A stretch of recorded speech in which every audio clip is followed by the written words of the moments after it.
Hello, my friends. Last week, I was deep in the Mojave Desert of California, where I was checking out the last Utopia. It's a place that claims to operate entirely outside of any government control. It's a weird place, and if you look into the history, you'll find that this isn't the first or even the fifth or the 10th attempt to build one of these free utopias in the desert. So to understand why Americans keep trying to build utopias in the desert, you actually have to go way back to where it all started, medieval Europe. The word utopia translates from the Greek words ou and topos, which together mean not a place, which is kind of ironic. The term was coined in 1516 by a sci-fi author named Thomas More, and if you're thinking sci-fi in 1516, yes, sort of. See, Thomas More wrote a book called Utopia, which describes a fictional island nation with a seemingly perfect society. There was communal property and religious tolerance and social harmony. Can you imagine such things? The book was a direct call-out of the political landscape and the difficult lifestyle that many people were enduring at that time, and it launched the idea of a utopia, and it was a viral hit. It resonated with medieval Christians who dreamt of recreating paradises lost to history, like the Garden of Eden in the Old Testament. In fact, the sort of shared communal living that's common in these socialist utopias, they were already taking shape in the 16th century in the form of monasteries. So if you think about it, those are sort of socialist utopias, right? Everybody worked the same hours, they all ate the same food, they followed the same religious beliefs, and they also all rocked the same badass haircut.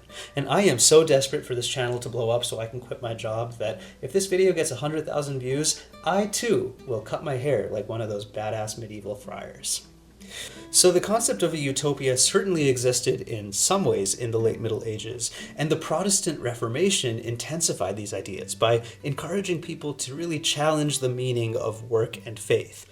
Reformers like Martin Luther argued that all labor had spiritual value, while John Calvin emphasized that discipline and productivity and outward conduct could signal divine favor. Now, these weren't socialist ideas in themselves, but they did help lay the groundwork in the minds of medieval Europeans. They thought that maybe, just maybe, there was a better way to live, or a way to live more freely and fairly. So over the next 200 or so years, from around 1600 to 1800, wars and general disorder ravaged Europe, and a lot of these new Protestant sects that emerged from the Reformation began to be persecuted. So these Protestant communities around the 1800s started to hear whisperings of a land called America, a land that was bountiful and free and unencumbered from monarchies and governments, a land that could be, dare I say, a utopia. Now, before I continue, if you like this content, please hit subscribe, hit like, it really helps my channel grow. You can also scroll over a little and hit that hype button. I don't really know what it does, but apparently it helps my channel get more visibility, and YouTube told me to tell you to do it, so let's see what happens.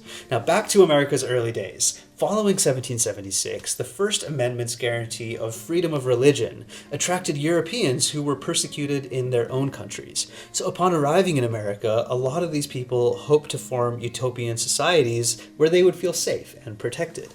And sure enough, many of them did do this, especially as they felt more emboldened to move west and claim land away from indigenous people who were already there. So one example of this is the Mormons, who moved into the desert to build their own utopia. After repeated persecution and expulsion from eastern settlements, Mormon leaders under Brigham Young deliberately chose to live in the Great Basin, which is an arid desert in modern-day Utah. They went there around 1840 precisely because it was remote and outside of effective U.S. control at the time. So their goal was to build a tightly organized theocratic society that was built on shared labor and cooperative economics and strict moral rules. So I would kind of classify that as a free utopia that they were hoping to build. And to them, the desert was kind of like a filter. You could only really live there if you relied on each other and if everybody contributed the same way. So it ensured that the people that were committed to the movement were 100% in, and it filtered out people who had one foot in the door. And as I conducted my research, I came to realize that the Mormons are really the only group of people in search of a utopia that still exist today. The others, like the one that I was close to in the Mojave Desert, failed miserably. One of the most famous of these places is Llano Del Rio. Now transport yourself to Hollywood in 1915. The vibes are high, and we're witnessing the birth of cinema, and in Los Angeles, a lawyer by the name of Job Harriman is running for mayor as a socialist candidate, having won the primary by a huge margin. But pretty quickly, things fall apart for him. See, 5 years before, in 1910, he had served as defense attorney for the McNamara brothers, who were behind the deadly bombing of the LA Times building, which killed 21 people and injured over 100.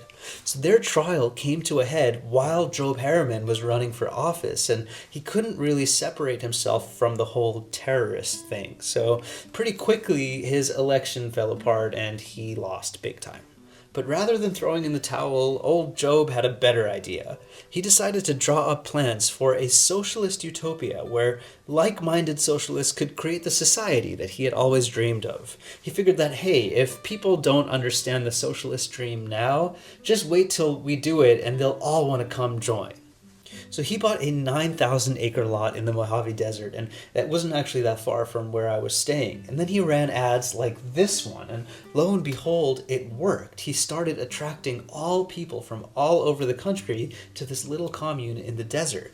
So within months, there were hundreds of people living there. The community grew about 90% of the food it consumed, and it included a bakery, a general store, a barbershop, a cannery, a fish hatchery, a library, an art studio, a health clinic, and even a hotel for curious souls. They would throw dances every 2 weeks and invite people from outside of the community so that they could all see how much fun they were having. But beneath the surface, things were going wild. The commune promoted itself as fully democratic, but authority really rested with like 3 people who were constantly at odds with all of the residents. There was always fighting, and there would be fistfights in parking lots, and meetings dragged on, and everything became this bureaucratic nightmare. In one infamous fight, they actually debated what to do with the alfalfa that they had grown for so long that they didn't get around to plowing the alfalfa, and it rotted in the fields. So frustration eventually boiled over into open revolt, which accused Job Harriman of running a one-man autocracy. And then there were the struggles of the desert, which were bringing water shortages and isolation and crop failures. So by 1918, just 4 years after this experiment began, everyone had left, the commune was deserted, and it was marked a failure.